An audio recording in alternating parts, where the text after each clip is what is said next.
નમસ્કાર મિત્રો, મેં Tarun Parmar, assistant loco pilot Indian railway study with my ચેનલમાં તમારું સ્વાગત કરું છું. તો આજના વિડીયોમાં આપણે વાત કરીશું ગુજરાત પોલીસ કોન્સ્ટેબલ ભરતીના સિલેબસ વિશે.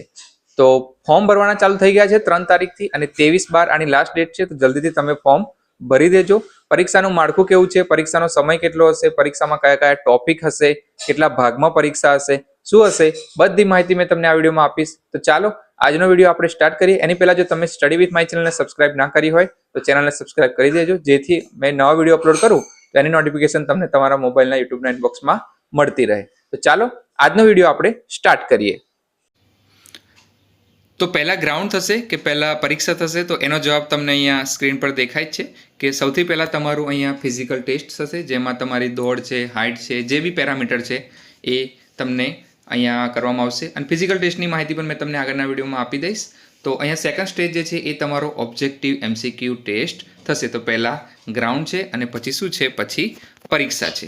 આગળ વાત કરીએ તો જરૂરી સૂચનાઓમાં તમે અહીંયા જોઈ શકો છો કે શારીરિક ક્ષમતા કસોટી અને શારીરિક માપદંડ કસોટીમાં જે પાસ થશે એને સેકન્ડ સ્ટેજ એટલે કે ઓબ્જેક્ટિવમાં બોલાવવામાં આવશે, MCQ માટે બોલાવવામાં આવશે. અને એ જે પરીક્ષા છે એ પહેલાંની જેમ કે હમણાં જે ભરતી આપણે ગઈ વખતે ગઈ બરાબર, એમાં 2 ભાગમાં હતી અને ટોટલ 200 માર્ક્સ હતા બરાબર. તો એ જ રીતના પરીક્ષા લેવામાં આવશે. 200 MCQ 200 માર્ક્સ અને 3 કલાકનો ટાઈમ એટલે કે 180 મિનિટનો ટાઈમ. હવે પાર્ટ એમાં વાત કરીએ તો પાર્ટ એમાં 80 માર્ક 80 પ્રશ્નો, એમાંથી 40% તમારે લાવવાના છે. એટલે 80ના 40% તમે કહીએ તો 32 માર્ક્સ તમારે અહીંયા લાવવાના છે, જે ગઈ ભરતીમાં બહુ બધા સ્ટુડન્ટ લાવ્યા નથી. મારી જે ઓળખાણમાં છે એમાંથી પણ ઘણા બધા સ્ટુડન્ટ એવા છે કે જે 31.50 એટલા માર્ક્સ માટે રહી ગયા છે. બાકી જો બંનેમાં ઓવરઓલ જે મેરિટથી ઉપર છે પરંતુ આમાં પાસ થયા નથી. અત્યારે વિડીયો જોતા જ હશે અને એમને અફસોસ પણ થતો હશે. તો આ વખતે તમે આવી ગલતી ના કરતા. આમાં તમારે 40% જે છે એ લાવવાના કમ્પલસરી છે. અને અહીંયા તમને નેગેટિવ માર્કિંગ 0.25 એટલે કે 4 ખોટા જવાબે તમારો આવેલા માર્ક્સમાંથી પણ એક કપાઈ જશે અને ઈ ઓપ્શન આપવામાં આવશે. જો તમારે અટેમ્પ ના કરવો હોય તો તમે ઈ કરજો, તો તમારો નેગેટિવ નહીં જાય. હવે પાર્ટ એમાં શું છે, જે 80 માર્ક્સનું જે પેપર છે એમાં રિઝનિંગ અને ડેટા ઇન્ટરપ્રિટેશન 30 માર્ક્સનું, ક્વોન્ટિટી એપ્ટિટ્યૂડ એટલે કે મેથ્સ 30 માર્ક્સનું અને ગુજરાતી લેંગ્વેજ 20 માર્ક્સની. એટલે 30 ને 30 60 ને 20 80. ગુજરાતી કમ્પ્રેન્શન ને ગુજરાતી લેંગ્વેજમાં ગલતી ના કરતા, ગુજરાતી વ્યાકરણ પણ પૂછ્યું છે એટલે ગુજરાતી રિલેટેડ બધું જ તમારે કરવું પડશે. તો 80 માર્ક્સનું આ પાર્ટ એ તમારો થઈ જશે.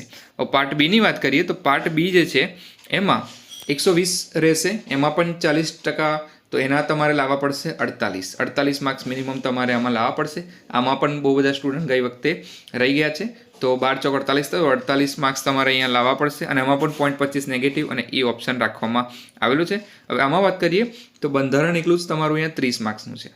Current affair, science and technology અને જનરલ નોલેજ 40 માર્ક્સનું છે. અને હિસ્ટ્રી, કલ્ચરલ હેરિટેજ અને જિયોગ્રાફી ઓફ ગુજરાત એન્ડ ભારતનું પણ કરવાનું છે, ગુજરાતનું પણ કરવાનું છે અને 50 માર્ક્સનું.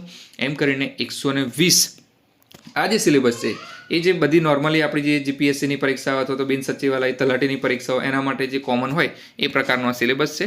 તો આમાં તમને થોડો ફાયદો મળી રહેશે. અને જે આ જે છે એમાં મેથ્સ, રિઝનિંગ અને ગુજરાતી લેંગ્વેજ એમ કરીને 80 અને 120 માર્ક્સનું અહીંયા બરાબર સિલેબસ રાખવામાં આવેલું છે. બીજી બધી સૂચનાઓ અહીંયા તમને આપવામાં આવેલી છે, જેમ કે MCQ ટેસ્ટ રહેશે બરાબર, દરેક ક્વેશ્ચનનો 1 માર્ક્સ રહેશે, 0.25 નેગેટિવ છે અને ઈ ઓપ્શન આપવામાં આવેલું છે. જો તમારે એ ના કરવો હોય બરાબર તો તમે ઈ ઓપ્શન પણ ચૂઝ કરી શકો છો. તો આ પ્રકારે અહીંયા ગુજરાતીમાં પણ એની માહિતી આપવામાં આવેલી છે, તો તમે આ PDFમાં જોઈ શકો છો. બાકી મેન જે સિલેબસ છે એ મેં તમને અહીંયા કહી દીધો છે.